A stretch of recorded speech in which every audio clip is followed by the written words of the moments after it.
des festivités commence, j'appelle Madame la Ministre de la Culture, Roselyne Bachelot. Bonsoir, Madame.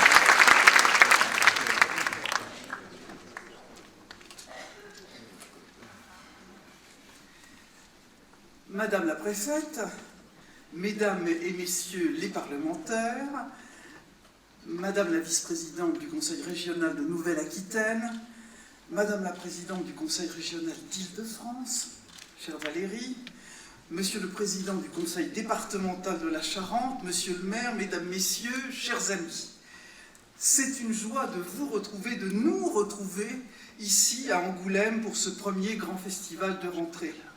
Merci à Marie-France Brière et à Dominique Besnéard de nous réunir cette année encore. Marie-France, Dominique, on peut vous applaudir dès l'entrée.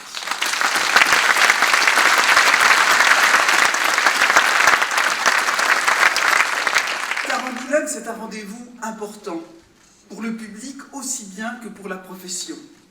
C'est la vitrine d'un cinéma francophone multiple, inventif, populaire, qui se nourrit de la diversité des cultures, avec cette année un focus sur l'Algérie qui nous a donné tant de beaux films. Les films que vous sélectionnez ici connaissent souvent une belle carrière. Angoulême est devenu le premier indicateur de la saison, un indicateur très scruté. Angoulême a même été l'an dernier une terre d'asile et de solidarité lors de l'annulation du Festival de Cannes, puisque vous avez accueilli les films de la Semaine de la Critique. Tous les créateurs et les programmateurs vous en savent gré. Cette année, quelle riche et belle sélection. La tâche sera délicate pour le magnifique jury présidé par Nicole Garcia, et je me réjouis de découvrir ce soir le film d'ouverture, Eiffel, de Martin Bourboulon. Mais auparavant, je tiens à vous dire deux mots d'abord sur cette rentrée qui, malheureusement, n'est pas tout à fait celle que nous avions escomptée ou espérée. Mais ensuite aussi sur les raisons d'espérer, et elles sont nombreuses. Oui, la rentrée est complexe pour le cinéma français. Je sais que l'inquiétude des salles, des distributeurs et de toute la filière est grande depuis le début de l'été, avec la mise en place du pass sanitaire il y a un mois. Le pass sanitaire est cependant un outil indispensable, je tiens à le redire, y compris du point de vue de la fréquentation des salles, car il va progressivement installer la confiance dans l'esprit du public. Dans la durée, c'est par ailleurs la seule alternative à la refermeture des lieux culturels, et je sais que beaucoup d'entre vous en sont convaincus, même si la nécessité, je le sais, de la part des salles de cinéma et des festivals, une grande capacité d'adaptation dans des délais très serrés, et je veux en remercier tous les organisateurs. Mais je veux surtout insister sur les raisons d'espérer. Depuis le début de la crise, à chaque étape, nous sommes le pays qui a le plus aidé le secteur culturel et nous allons continuer. Cet été, en effet, à mon initiative, le CNC a débloqué 90 millions d'euros d'aides nouvelles, particulièrement ciblées sur les salles, financées grâce aux dotations donc exceptionnelles de l'État. En outre, nous nous sommes engagés avec Bruno Le Maire à tirer d'ici la fin du mois d'août un bilan complet de l'impact du pass sanitaire sur la fréquentation et la situation du secteur. Nous trouverons les solutions adaptées aux besoins. Au-delà de la gestion de la crise et des soutiens exceptionnels mis en place pour pallier ces effets, nous avons, ces derniers mois, véritablement repensé, refondé notre modèle de financement de la création, et ce chantier sans précédent est sur le point d'aboutir. La création des œuvres françaises et européennes au cinéma et à l'audiovisuel va être stimulée par les nouvelles obligations de financement des plateformes. Les droits des auteurs de ces œuvres seront mieux protégés, leur rémunération mais aussi leur droit moral.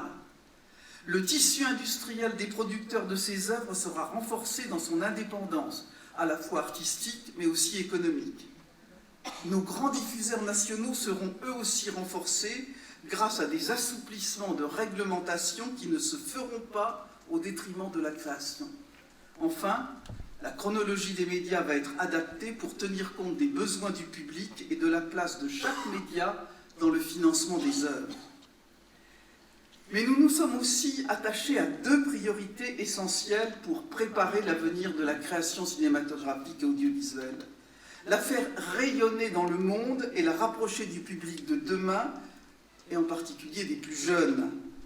Le rayonnement international, je crois qu'Angoulême, finalement, est le bon lieu pour l'évoquer. Car la francophonie est au cœur de la politique cinématographique confiée au CNC depuis ses origines. Nos aides sont ouvertes à l'ensemble des pays francophones, et en premier lieu l'avance sur recettes, qui vient d'être réformée pour s'ouvrir encore davantage. Cette politique s'est encore renforcée pendant la crise avec nos partenaires québécois. Je sais qu'ils sont nombreux ici, je les salue. Belges, Sénégalais, Tunisiens, Libanais. Je pense notamment à la création d'un fonds d'urgence pour le Liban. Grâce à cette diversité unique au monde, à ce rôle dans le cinéma international, la France est le deuxième pays exportateur de films. Mais je souhaite que nous renforcions encore l'exposition du cinéma et des productions françaises. Ce sera le rôle du nouvel Unifrance, qui a été créé cet été, doté de moyens grâce au plan de relance, pour conquérir des marchés, faire rayonner notre création et avec elle nos valeurs d'ouverture et de liberté dans la création. Le public jeune ensuite, nous devons lui donner ou lui redonner le goût du cinéma, l'envie d'aller en salle. Et parce qu'on ne naît pas cinéphile, mais on le devient, nous lancerons dès la rentrée 3 actions d'envergure pour enseigner à nos enfants cette culture magnifique. Nous allons étendre les dispositifs d'éducation à l'image de la maternelle au banc de l'université. En complément du Pass Culture, nous allons doter l'ensemble des cinémas des moyens de renforcer leurs actions en direction des 15-25 ans avec le fonds Jeunes Cinéphiles que j'ai annoncé lors du Festival de Cannes. Enfin, le CNC va lancer un grand concours d'écriture de séries auprès des lycéens sur tout le territoire. Voilà donc, en quelques mots, de quoi offrir aux créateurs et aux amoureux du cinéma des raisons supplémentaires d'espérer dans la création et la diffusion du cinéma dont Angoulême est la vitrine. Chère Marie-France, cher Dominique, bravo encore pour vos audaces, pour vos projets, pour votre passion. Ils justifient notre soutien sans faille. Aussi, j'ai l'immense plaisir de déclarer ouverte la 14e édition du film francophone d'Angoulême.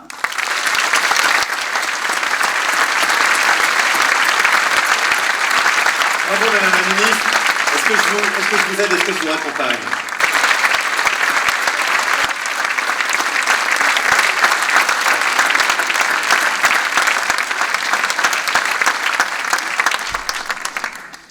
Bonsoir à tous.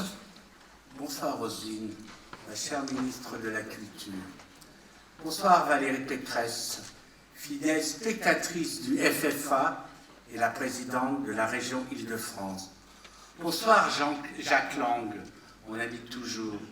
Voilà, souvent je pense à vous quand je lis un livre, quand je lis en ce moment tout ce que vous avez fait, tout ce qui ressort. Voilà, merci d'être là. Merci à tous les élus d'être là aussi. Et bien sûr, merci aux Angoumoisins, la famille de cœur, qui est en haut généralement. L'an passé, quand nous avons terminé le festival, Marie-France et moi, nous nous sommes dit quelle chance d'avoir pu rassembler l'année dernière 27 000 personnes sans aucun cluster.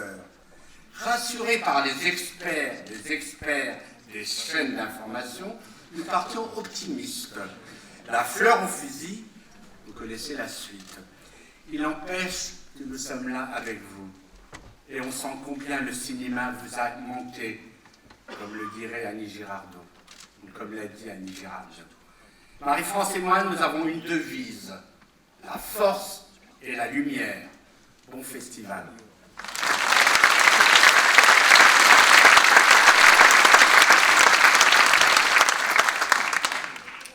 Alors moi j'ai une déclaration solennelle à faire, c'est pour ça que je mets mes lunettes. Il y a 14 ans, j'en avais pas. Moi j'étais... On avait vu des photos? Enfin, passons. Je voudrais remercier tous ceux qui nous soutiennent, partenaires publics et privés, ceux qui ont toujours été là, Angoulême et le Grand Angoulême. Merci Xavier Bonnefond. Le département, merci Philippe Couty. La région, merci Alain Rousset, représenté ce soir par Madame Clavaux. Le CNC, merci Olivier Enrade et Julien Neutre, notre protecteur. Bienvenue à France Télévisions, quel bonheur. Merci à Mauboussin, cher Alain Nemar, à la Maison Villevert, chère Isabelle et Jean-Sébastien Robiquet. Bienvenue à la BNP Paribas. Merci de tout cœur. Merci à Richard Mille, merci à Pure Essentiel, cher Marco. Merci à Brive-les-Bains, merci à la Banque Rothschild Martin Morel, cher Marie Escudier. Merci à LVMH, merci à Cognac d'Eau, merci à de Richebourg, à Orange, à Eden Park, chère Véronique. À la SNCF, à Danone, à Engie, à Carrefour, à Randstad, à Dami, Silverway, Transpalux et Audience. Sans vous tous, merci Jacques Lang, vous ne m'avez jamais lâché. Je m'en souviendrai toujours. Sans vous, le festival n'existerait pas. Merci à vous tous. Et merci à Dominique et Marie-France encore une fois.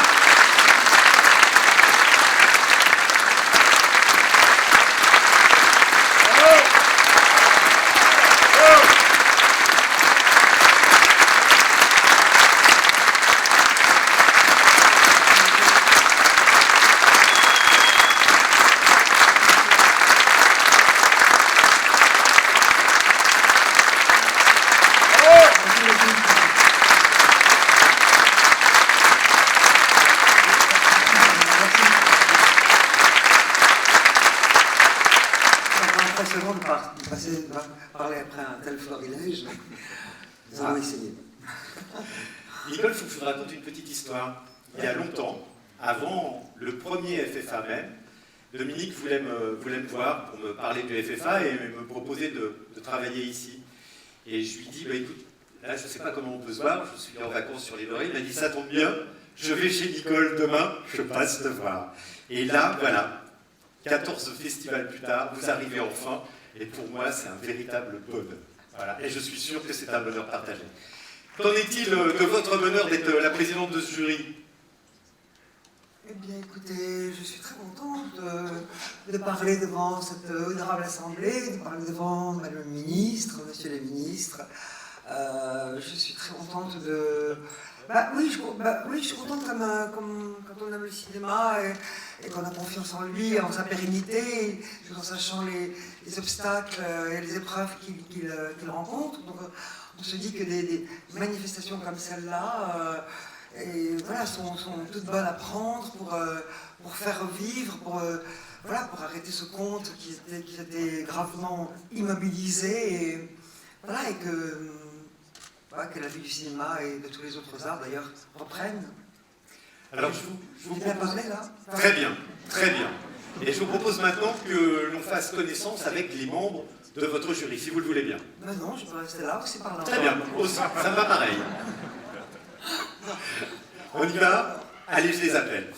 Il connaît bien Angoulême puisque cet ancien diplomate est aussi l'auteur de Quai d'Orsay, meilleur album de bande dessinée en 2013. Depuis, il a réalisé avec succès le thriller sous-marin Le Chant du Loup, Antonin Baudry.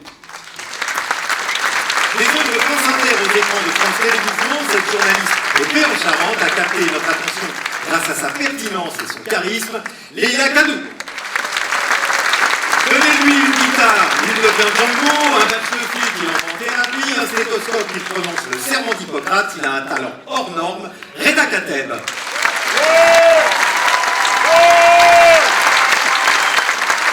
Elle a habillé Deneuve, Adjani, Sigourney Weaver, Marion Cotillard, Jeanne d'Arc, Aline Dieu ou notre présidente. C'est une des plus grandes costumières du cinéma français qui d'ailleurs donnera sa classe de maître le 27 août, Catherine Leterrier.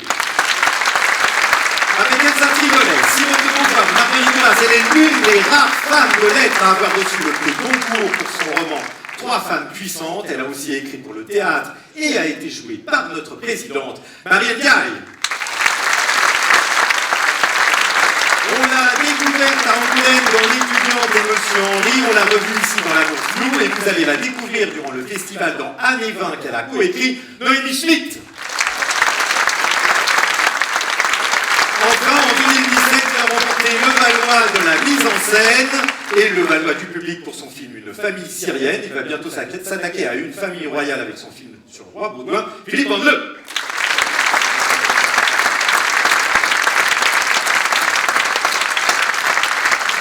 Le jury du 14e Festival du film francophone d'Angoulême, présidé donc par Nicole Garcia.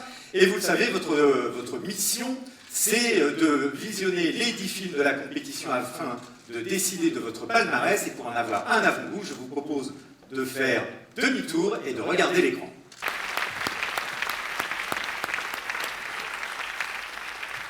Bonsoir. Bonsoir Anne. Bonsoir. Merci d'avoir accepté cette invitation à être la présidente de ce jury étudiant. Alors qu'est-ce que vous attendez d'eux et qu'est-ce que vous allez partager avec eux?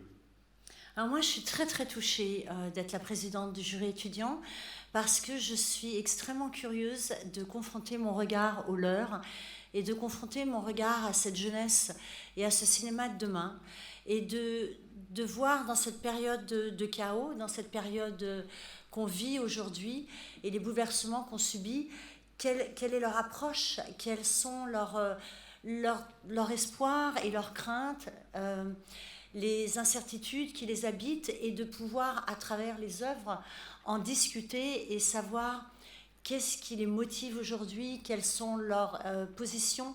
Et je suis extrêmement reconnaissante à Marie-France Bruyère et Dominique Lesner, vraiment, de m'avoir proposé cette mission que voilà, je serais ravie de vous rencontrer demain, le jury étudiant, et de partager ce moment rare avec vous. Merci. Merci beaucoup Anne.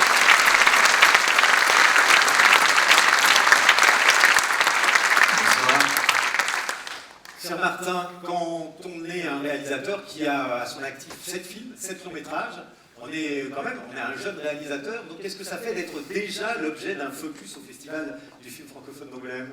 On se dit qu'on n'est pas si jeune que ça, déjà. Qu'on n'a pas un pied dans la tombe, mais que quand même une partie du chemin est parcourue. Et non, c'est beaucoup d'émotion d'être là, de voir tout ça, de voir ce travail, de penser à tous ceux et toutes celles qui ont travaillé avec moi sur tous les films.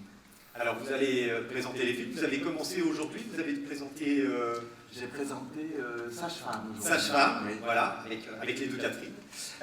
Et on parlera d'ailleurs de ces films demain lors de votre masterclass, oui.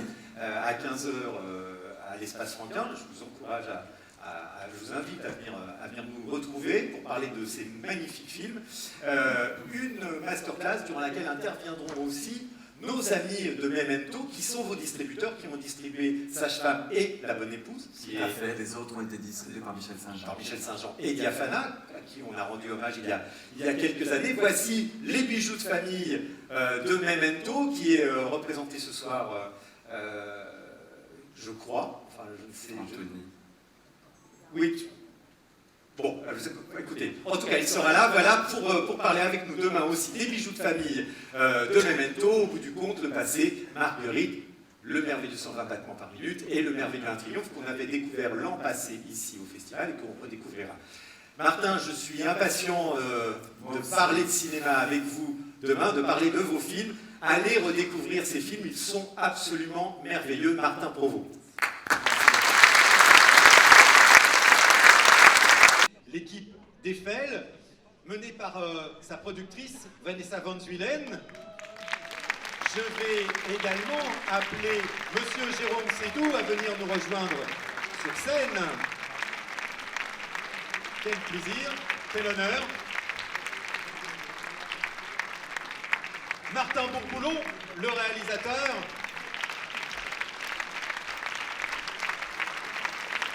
Et le magnifique couple vedette de Eiffel, Emma Mackey et Romain Duris.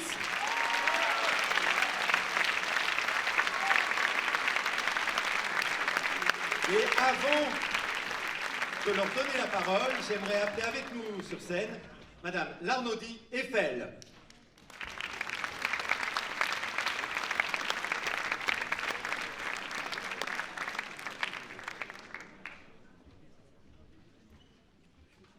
Bonsoir madame. Je vais vous confier mon micro. Bonsoir à tous. C'est en tant que présidente de l'association des descendants de Gustave Eiffel que je m'exprime ce soir. Et je tiens à vous dire combien nous, descendants, nous sommes heureux d'être là. Et je remercie l'équipe du film, les Cinémas Pathé, ainsi que les organisateurs de ce 14e Festival du film francophone à Angoulême, de nous associer à cet événement. Avant de découvrir le film, je dirais simplement quelle émotion nous avons eue d'entendre à nouveau battre le cœur de notre aïeul. Vous nous proposez avec talent une lecture de son intériorité. Vous rejoignez donc notre préoccupation de faire vivre sa mémoire. Peut-être davantage encore signifiez-vous non seulement le génie de son œuvre, son exceptionnel talent d'entrepreneur, mais aussi que la sensibilité, l'intuition, la passion ont été des ressorts intérieurs qui, très certainement, ont permis à l'homme de repousser les frontières du possible et de permettre l'incroyable aventure de la construction de la tour. La qualité de restitution de l'atmosphère dans laquelle il a vécu, la puissance d'évocation de ce chantier pharaonique sont des clés essentielles pour comprendre le pari vertigineux pris par Eiffel et rendre hommage à notre aïeul. Merci Romain Duris et Emma Maquet d'incarner aussi brillamment Gustave et Adrienne et cet amour de jeunesse qui, par une étrange coïncidence, sera suivi une génération plus tard du mariage du fils aîné de Gustave, Édouard Eiffel, mon arrière-grand-père, avec la nièce d'Adrienne. Le magicien du fer et l'homme sensible ne font plus qu'un ce soir, emportés par une très belle romance. Nous souhaitons donc longue vie et succès au film Eiffel. Merci beaucoup, madame. Alors, votre aïeul a vécu une aventure industrielle extraordinaire et artistique, parce qu'on peut le dire que c'est une œuvre artistique, la Tour Eiffel. Mais vous, je crois que c'est pas mal non plus, hein, comme dans le genre travail au long cours. Vanessa. Oui, alors justement, ça a été aussi difficile pour nous de monter ce film que Gustave Eiffel à faire sa tour. Mais je dirais encore plus, comme dirait Jérôme tout à l'heure, nous aurons mis plus de temps à sortir le film que Gustave à la finir. En tout cas, nous sommes très très heureux d'avoir un vrai public, d'être ici. C'est assez extraordinaire. Et je suis extrêmement fière de cette équipe magistrale, portée intensément par Romain et Emma pour Adrienne et Gustave, notre génial réalisateur Martin et mon coproducteur à qui je passe le micro, qui a été extraordinaire aussi. Monsieur Sédou. Alors, juste un mot pour dire que l'idée de faire un film à partir de la vie de Gustave Eiffel, ça existe depuis très longtemps. Et le film est passé de main en main pendant plus de 10 ans, largement, et il a été sauvé par Vanessa. Alors j'en profite, parce que Vanessa, elle a un message à transmettre. Elle est très fière que Marina soit là. Alors Marina, bravo d'être venue. Merci Marina. Et je tiens d'ailleurs à profiter pour ceux qui ne le savent pas, que la structure de la Statue de la Liberté à New York est due à Gustave Eiffel. Alors, donc, Gustave a fait beaucoup de choses. La Tour Eiffel a été bâtie en 26 mois, et d'arriver au film, on a dépassé, je crois, 15 ans. Voilà. Donc, peut-être on n'en fera pas un deuxième. Voilà. Et je passe la parole à Martin Bourbelon, le metteur en scène. Sans lui, on n'aurait rien. Donc, Martin, à vous. Merci Jérôme. Merci à tous sincèrement d'être là. C'est extrêmement émouvant pour nous parce qu'effectivement, on sort tous d'une période délicate et c'est la première fois ce soir qu'on confronte ce film avec du public. Donc c'est particulièrement chaud au cœur. On passe notre vie quand on fait des plans et à tourner des scènes, à se poser la question en permanence de comment va réagir le public, à quel moment il va être touché. On essaie de penser à lui en permanence. Et ce soir, on l'a en vrai, avec un peu des masques, mais en vrai quand même. Et ça fait vraiment très très chaud au cœur par rapport à tout ce travail qu'on a fourni. Un immense merci à Jérôme et Vanessa et toutes les équipes de Pathé menées par Ardavant Saffaé qui ont effectivement permis que ce film existe. Et puis, vous n'avez pas encore vu le film, mais je pense que vous allez vous laisser tenter et séduire par le talent de ce duo que j'ai adoré filmer. Et voilà, je vous les laisse un instant et profitez vraiment d'eux à l'écran, ils sont magnifiques. Bon film à tous.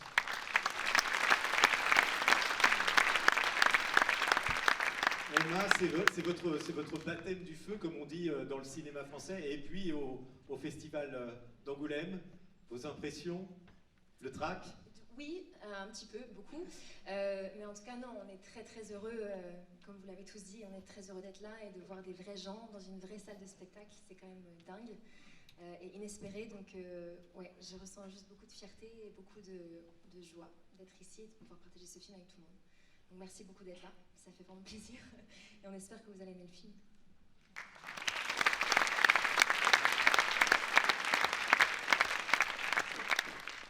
Romain, Gustave. Bonsoir. Bah non, mais moi je rejoins ce que disent mes camarades, que c'est un peu fou après ces périodes compliquées où on est un peu dans des bulles, chacun, d'un coup on est face à vous et toutes nos questions, nos doutes, on fait tout ça pour ces moments-là. Donc je suis très heureux d'être là et j'espère que ça va vous plaire. Et si ça vous plaît, n'hésitez pas à le dire, car le film sort maintenant, on le sait, le 13 octobre, c'est bien ça? C'est bien ça. Le 13 octobre, voilà. Vous êtes donc les premiers à le voir. Merci encore à l'équipe de Eiffel pour ce film absolument époustouflant. Merci d'être venus et merci à vous et bon festival, bonne soirée, bonne projection. Bon film à tous.